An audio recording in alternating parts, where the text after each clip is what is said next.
bright and sunny or a rainy day, I can listen to K. Renee. Topics of the day: why sex don't match the love, our relationship sucks, why the boys play, experience immaturity, politics and currency gains, economics, Spotify it, you can find it, sign of the times for the deaf, dumb and blind. Don't miss it, call the number one, state your name and what's your interest. K. Renee, K. Renee, K. Renee, K. Renee, K. Renee.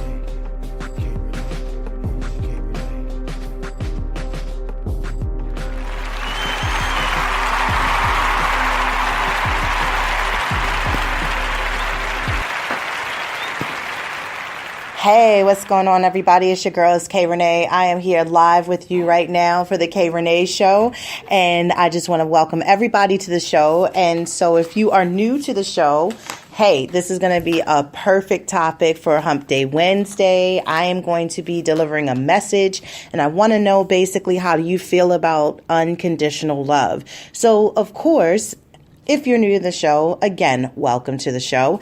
And I just want to also let you know that if you would like to follow me, you can do so on IG at _K Renee Show.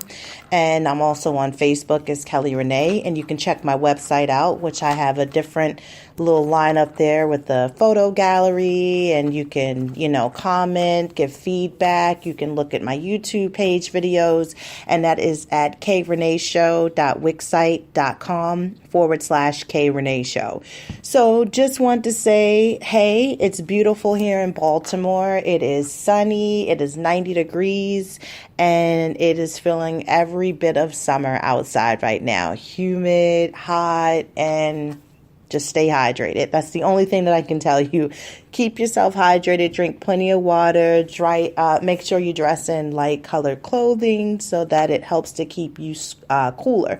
Did you know the less clothes you wear in the summer, the more you'll become hot? And not meaning, as far as hot, like sexy, beautiful. I'm talking about sweating, uncomfortable hot. That heat, it's just really, it does something to us when our skin is more open to it and we sweat profusely at times. We lose fluids, and that's why we have to make sure that we keep water with us. So with that being said, make sure that you tell a friend on Wednesdays if you are one of my fans to, definitely be ready for a new episode every Wednesday where I discuss topics anywhere between life, love, friendship, family, relationships, parenting, any and everything under the sun. I just pretty much tend to make sure I give you the whole kitchen sink, and hopefully I can give you a message that you may be needing, and you can share it with someone else who may be needing a message for themselves as to what they might be dealing with and going through right now in life. So again, it is Leo season, and Leos, your time it's running short. Just saying, I just wanted to let you know.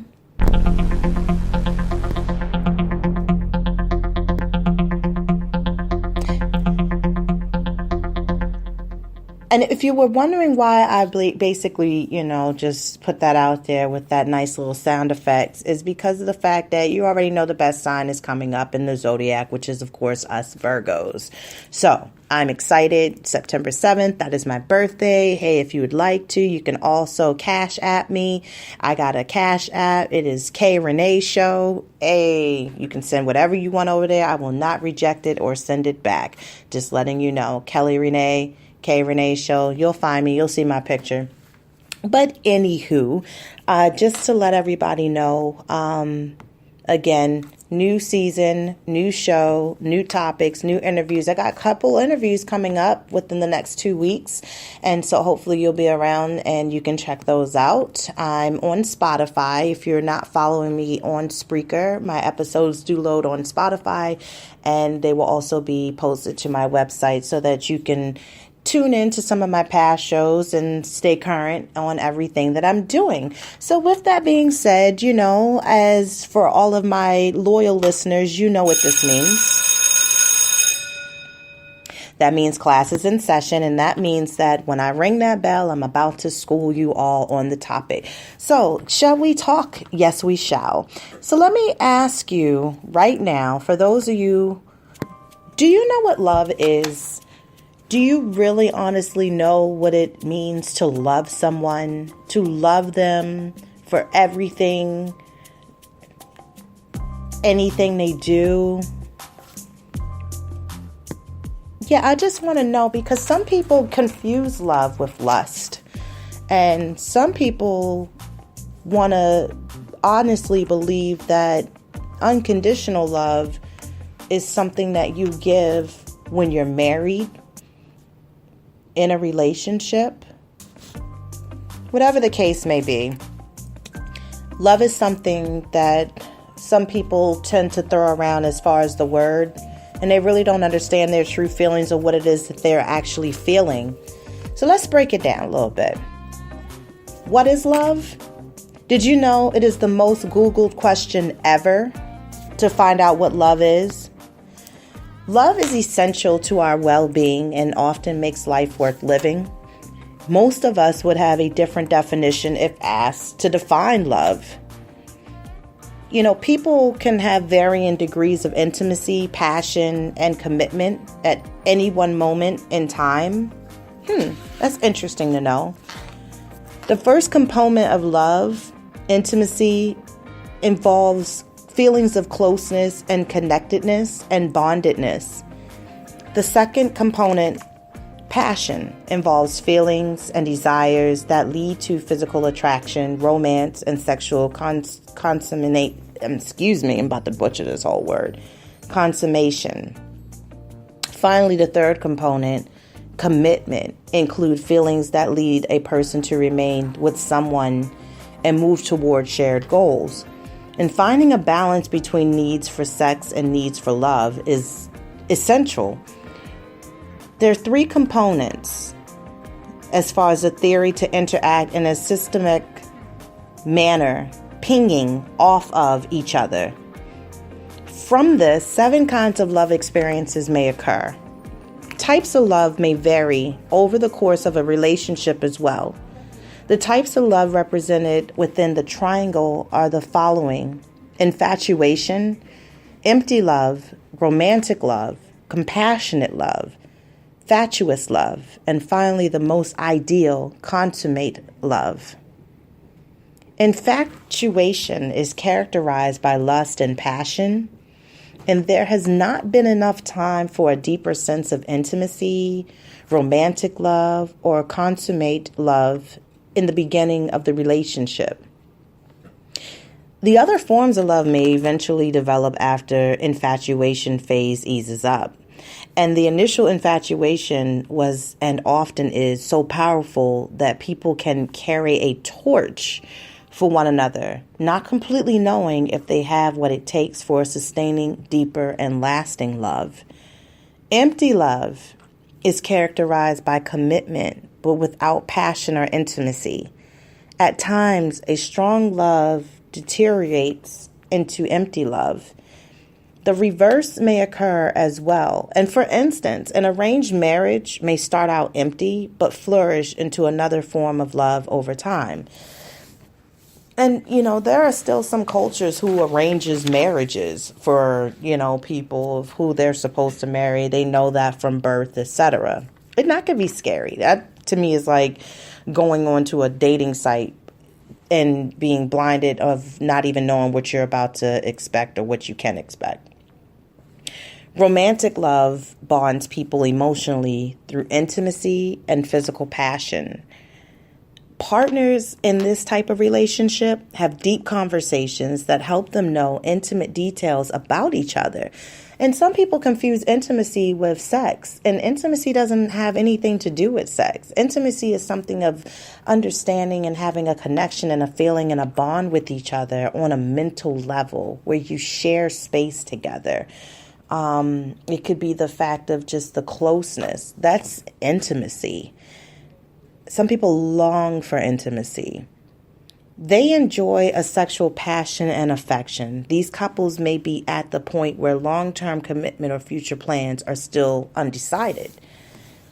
And as far as compassionate love is an intimate but non-passionate sort of love. It is stronger than friendship because there is a long-term commitment. There is minimal or no sexual desire.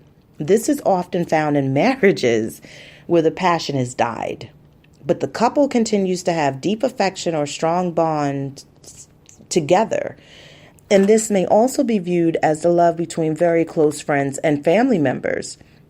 Now, fatuous love is typified by a whirlwind courtship and marriage in which passion motivates a commitment without the stabilizing influence of intimacy. We hear a lot about this amongst celebrities. Like, we know what happened to Renee Zellweger and Kenny Chesney, or Julia Roberts and Lyle Lovett. And we may even know of people who have done this in our own little circles, making us scratch our heads wondering, how could they marry so impulsively? But unfortunately, such marriages often don't work out. And when they do, they just chalk it up to luck. Now, consummate love is that of the total form of love and represents an ideal relationship. This is the sort of love that we associate with perfect couples. These couples have great sex several years into their relationship. They cannot imagine themselves with anyone else, and they also cannot see themselves truly happy without their partners. Then they manage to overcome differences and stressors faced together. Now, however, consummate love may be harder to maintain than it is to achieve. As the components of love, it must be put into action. And we have heard that love is a verb. And of course, we use it as such term. But without behavior and expression, passion is lost and love may revert back to the compassionate type instead. So, here's a theory of love, is one among many, okay? Whatever love is or might be, people recognize the value in both loving and being loved and realize that life is much better with it than without. Do you know it's hard for a lot of people to find love? It's hard for people to continue to love. And that's because some people go into things the wrong way. Sometimes they go into just jumping in head first, not really listening to the heart. And sometimes we silence the heart and just go with our mind and our emotions as far as what we feel at that current time. Now, love with no boundaries, whether it's healthy, what it really means, and how to protect yourself from loving someone else too much. If you really love someone, you love him or her no matter what, right? No, wrong. See, the only unconditional love we really truly get is from our parents, because they birthed us, they had us, and people who have children will understand this. You love your children unconditionally, no matter what they choose to do in life, who they choose to be, because it's their life to live.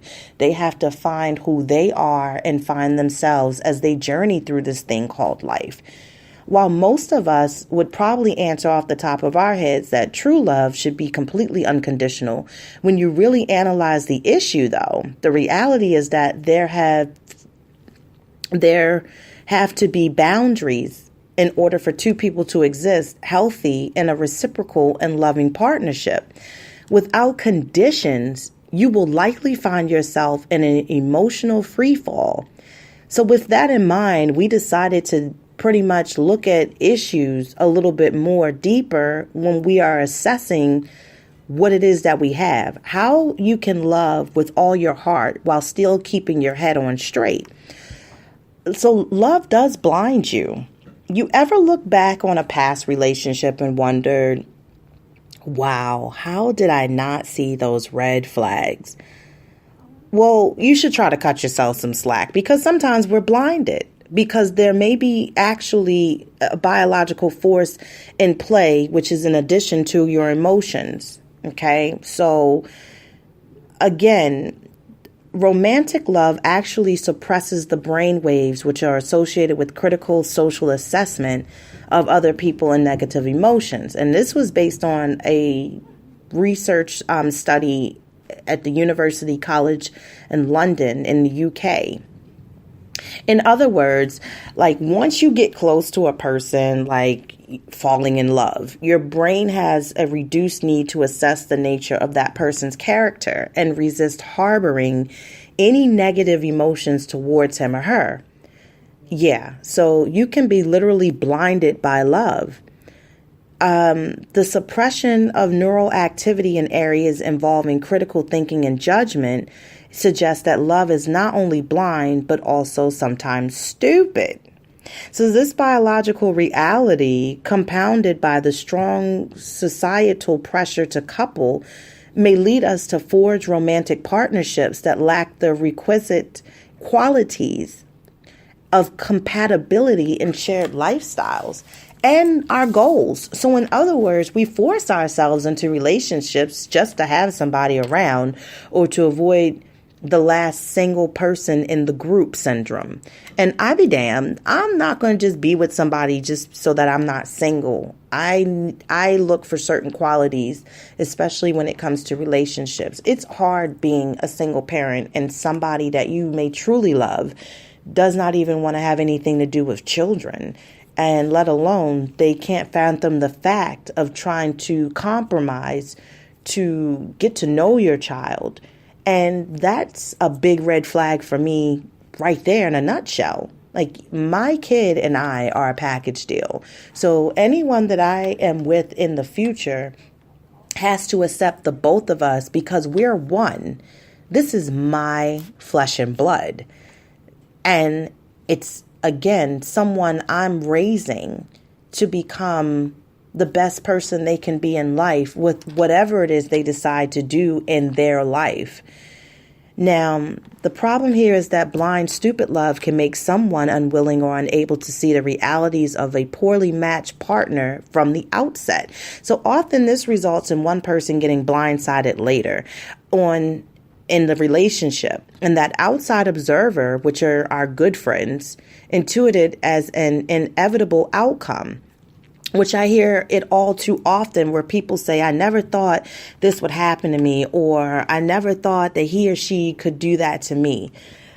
If we do a little homework sometimes, we usually find that the warning signs were there, but they were simply missed or overlooked at first. It's never a safe idea to get so busy loving someone unconditionally that you overlook patterns of behavior that could lead towards a dangerous end.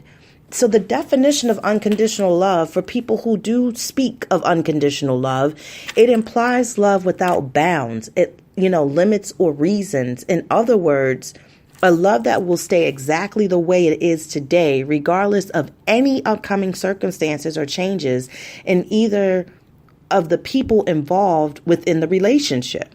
So in reality, this implies a love forged by unbreakable bonds, which will remain strong regardless of whether it's returned or not. And that's sad. I mean, really, if you think about it, typically, this term is reserved for people speaking of love shared between family members or the pillars of their faith. Your mother will always be your mother. Your sister will always be your sister. You may basically, fight like cats and dogs, want to, break something over top of their head, et cetera, et cetera. But at the end of the day, the basic love and lasting bond will never be changed. So think about this. However the concept is applied to romantic love, things get a little murkier. Expecting or granting unconditional love in romantic relationships, it poses real hazards to individual emotional health. It also creates optimal conditions for abuse. Like, I love you unconditionally, so you may treat me horribly, but I'll still remain true. Codependency. I'll be everything to you and ignore my own needs. And loss of authentic self. I love you so much. I'll be whoever you want me to be. If love is given completely without any conditions attached, then forgiveness for any and all transgressions or slights can be reasonably expected at all times and without question. So by this definition, you are in fact saying you will be willing to tolerate whatever comes along, good or bad, because you love the person, regardless of how healthy or unhealthy the relationship is for either partner. No, the idea of unconditional love sets the expectation for complete forgiveness always. But what I don't hear people saying about in their situations is the idea of forgetting. People remember significant events in their lives and to that end tend to remember quite vividly every time they get hurt, but physically and emotionally. The mind remembers these events in the hopes of being able to avoid that pain from happening again. Hello? So the question now becomes, where does the memory of that pain go? It may be less about loving unconditionally than about discovering your personal threshold for forgiveness. So why is a healthy romantic love must also be conditional love? To put it clearly, when certain actual conditions are missing in a relationship, the love disappears and the relationship will dissolve. So in order for mature love to survive and thrive, the conditions for supplying 5 essential human needs must be met. They are appreciation, respect, compassion, trust, and companionship. And if any of these is compromised by lies, neglect, rudeness, unnecessary criticism, stubbornness, or secrets, just to name a couple of things an example, then the love is no longer grounded. So think about that. How much are you willing to compromise? Now, to love freely, but within healthy boundaries. While love blinds people initially to their mate's flaws, over time, the reverse happens. People eventually come to expect and overlook the good while focusing on and bemoaning the bad. The goal in a healthy relationship is to live in the middle zone where you can recognize both, but choose to spend most of your energies verbally acknowledging the good. Only bring up the flaws that affect you by discussing them in a constructive and helpful way.